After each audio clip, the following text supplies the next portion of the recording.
প্রিয় শিক্ষার্থী বন্ধুরা, আজ আমরা কম্পাসের সাহায্যে চাঁদা ছাড়াই 3 ডিগ্রি কোণ আঁকা শিখব। প্রথমে আমরা এরকম একটা সরলরেখা দাগ দিয়ে নেব। সরলরেখা দাগ দেওয়ার পরে এই রেখার শেষ প্রান্তে শেষ বিন্দুতে কি আমার ইচ্ছা মতো বা আপনাদের ইচ্ছা মতো এরকম একটা ব্যাসার্ধ নিয়ে একটা বৃত্ত আঁকি। বৃত্ত আঁকার অর্ধবৃত্ত আঁকি, আঁকার পরে এরকম করে দাগ দিই। তাহলে এইটুকু হলে কত? এইটুকুর মাপ হলো 60 ডিগ্রি। তো এখান থেকে আমরা এটা সমান করে এদিকে একটা বৃত্তচাপ, এখান থেকে এদিকে একটা বৃত্তচাপ আঁকি।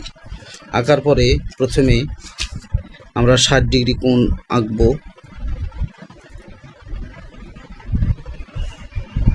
এরপরে এই যে আমরা যে এই কোণটাকে সমদ্বিখণ্ড করেছি এভাবে আঁকবো। তাহলে এইটুকুর মাপ হলো 60 ডিগ্রি আর এর অর্ধেক হলো 30 ডিগ্রি। ওকে।